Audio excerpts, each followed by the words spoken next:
Praise the lord. ఆత్మస్వరూపి అదృశ్య దేవుడైన త్రియేక నాథుని అతి పరిశుద్ధ నామములో మీ అందరికీ ఆత్మాభిషేకము ఆత్మాభివృద్ధి మెండుగా కలుగునుగాక. ఈ దినపు యేసయ్య జీవపు మాట యోహాను రాసిన మొదటి పత్రిక 3వ అధ్యాయం 24వ వాక్య భాగము. ఆయన మనయందు నిలిచి ఉన్నాడని ఆయన మనకు అనుగ్రహించిన ఆత్మ మూలముగా తెలుసుకొనుచున్నాము. ఆత్మచేత నింపబడి నడిపించబడుచు ఈ ఆత్మీయ యాత్రలో పయనిస్తున్న ఆత్మీయులారా, ఆత్మ సంబంధులారా, మారుమనస్సు పొంది బాప్తీసం పొంది ప్రతి ఆత్మీయుడు ఖచ్చితముగా ఆత్మచేత నింపబడిన వాడై నడిపింపబడుచు ఉండవలెను. అనేక మంది ఆత్మను గూర్చిన సరైన అవగాహన లేనివారై భక్తిలో కొనసాగుచున్నారు.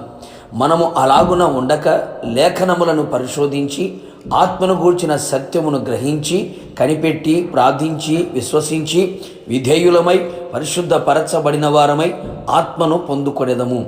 ఆత్మీయతలో దినదినము అభివృద్ధి పొందుచు ఆయన ఆగమమునకు సిద్ధపడెదము. యేసయ్య మనలో నిలిచి ఉన్నాడను సంగతి మనలో ఉన్న ఆత్మ మూలముగా మనము గ్రహించదము. ప్రేమయందు నిలిచి ఉండువాడు దేవుని యందు నిలిచి ఉన్నాడు, దేవుడు వాని యందు నిలిచి ఉన్నాడు అని వ్రాయబడినది కదా. ఆ ప్రేమను పరిశుద్ధాత్మ ద్వారా దేవుడు మన హృదయములో కుమ్మరించి ఉన్నాడు. పరిపూర్ణమైన దేవుని ప్రేమలో మనం నిలిచి ఉండాలి అంటే ఆత్మ మనలో ఉండాలి. అప్పుడే యేసయ్య పరిపూర్ణమైన ప్రేమకు పత్రికలుగా నిలిచెదము.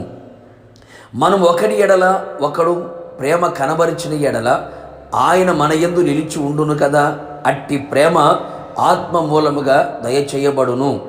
అంతేకాదు, ఆత్మ మూలముగా మనము జన్మించిన ఎడల దేవుని రాజ్యములో ప్రవేశించదము అనే సత్యము గ్రహించదము. ఆత్మ మూలముగా జన్మించినది ఆత్మయునై ఉన్నది. ఇంకను ఆత్మ మూలముగా దేవునికి నివాస స్థలముగా ఉండుటకు మనము కట్టబడుచున్నాము. అవును ప్రియులారా, పరిశుద్ధమైన దేవాలయముగా వృద్ధి పొందుటకు ఆయనకు నివాసముగా మనము కట్టబడుటకు ఆత్మ మూలముగానే జరుగును.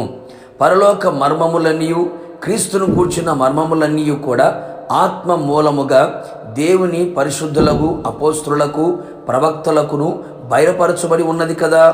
కానీ పూర్వకాలమందు మనుషులకు బయలుపడలేదు. ఆత్మ మూలముగా మనకు బుద్ధివాక్యము, ఆత్మను అనుసరించిన జ్ఞానవాక్యము, విశ్వాసము, స్వస్థపరచు వరము, అద్భుతములు చేయు శక్తి, ప్రవచన వరము, ఆత్మల వివేచన, నానా భాషలకు అర్థము చెప్పు శక్తి అనుగ్రహింపబడెను. కావున నా దేవుని ప్రియులారా, ఆత్మ మూలముగా ఇవన్నీ మనకు అనుగ్రహింపబడినట్లు మనమందరము ఆత్మతో నింపబడి ఆత్మతో అభిషేకించబడి ఆత్మ చేత నడిపించబడదము. ఆత్మ మూలముగా పెండ్లి కుమార్తెగా సిద్ధపడి ఆయన రాకడ కొరకు సిద్ధపడి ఆయనను ఎదుర్కొనేదము. ప్రార్థన. ఆత్మస్వరూపి అదృశ్య దేవుడైన యేసయ్య, నీ పరిశుద్ధమైన పాదములకి కోట్లాది స్తోత్రము చెల్లిస్తూ ఉన్నాం. మరొక మారు ప్రభా మీ పాద సన్నిధికి వచ్చి ఉన్నాం. మరొకసారి తండ్రి, మీ వాక్కుల చేత మమ్మల్ని దర్శించినందుకే మీకు స్తోత్రాలు.